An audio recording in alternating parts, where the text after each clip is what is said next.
Hey, I'm Brett Young, and I'm here with Inked Magazine.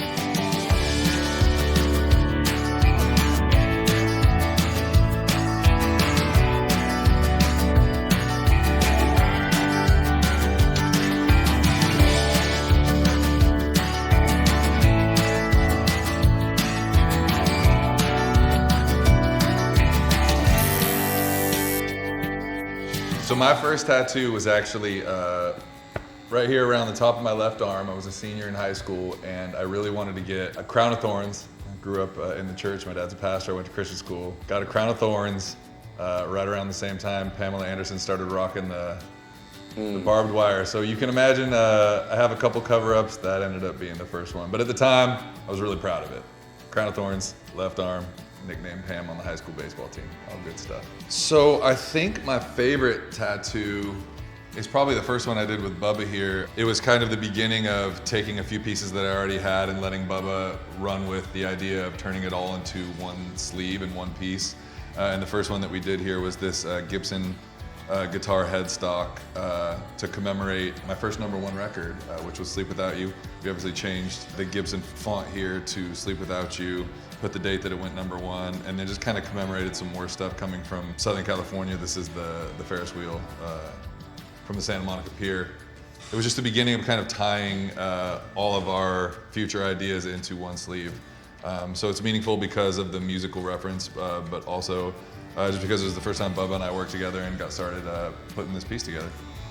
You know, I haven't put anything on my body that wasn't extremely meaningful to me. However, I have 2 tattoos on my ribs that are WAV files of the audio from the 8-week appointment of both of my daughters the first time we heard their heartbeats. So I think, you know, just like with my music and my songwriting, it's gonna be hard to top any songs I wrote about my family. Tattoo of my daughter's heartbeats are gonna be hard ones to beat for me. Bubba was there for the most painful tattoo, and hopefully he's not trying to top it with this one here on the thigh, but definitely the most painful one for me, which I didn't see coming, was my calf.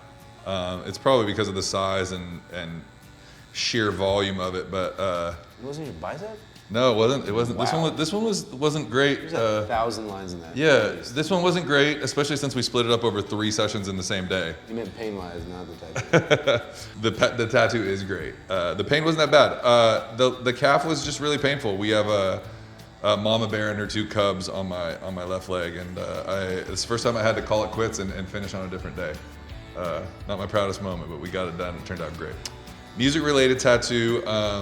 I had Bubba do this one as well for me when we found out that my second single from my first record, In Case You Didn't Know, got what's called a Diamond Award, which means 10 or more times platinum. We commemorated it with a diamond tattoo, and the date that it went diamond, also significant because we re-recorded that song as a duet for the new record, and we're currently touring the new record right now on the Back to Basics tour. So I think as far as music tattoos go, getting a Diamond Award, which is really rare in music, that's gonna be the one for me. I think probably the tattoo with the wildest story or context is gonna have to go back to my first tattoo.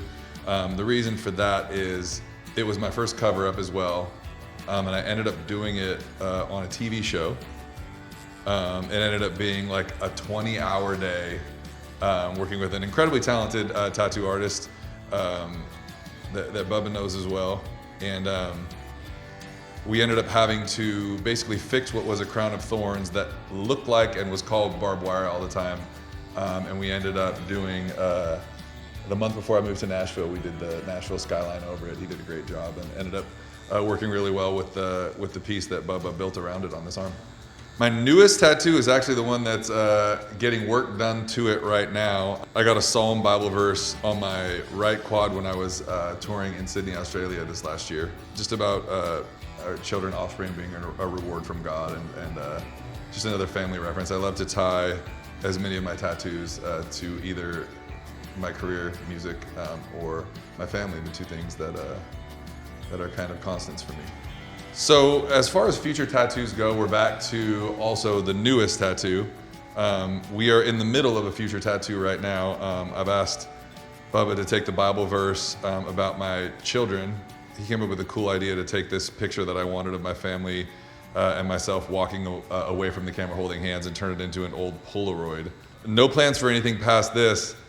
Depending on how bad this hurts today, this may be the newest and the future tattoo that we're talking about. But this one's gonna be pretty special, and I haven't done the thigh tattoo thing yet before this one, so a new venture within something that I'm fairly familiar with. So this is fun, and it's just another way to get my faith and my family tied into another Bubba Irwin special here.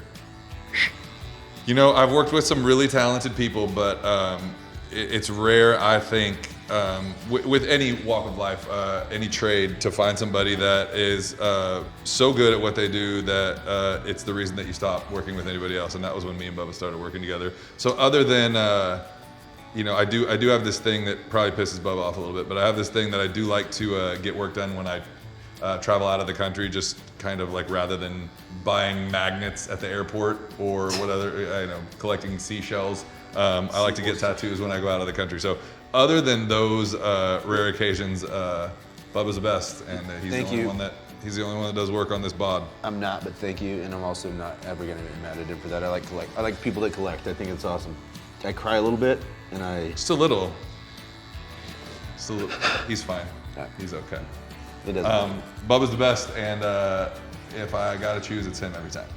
So me and Bubba met because Bubba was visiting Nashville and had been invited to go see Kane Brown at a venue that is famously known for having 3 venues within a venue, and it was an event that Bobby Bones puts on every year.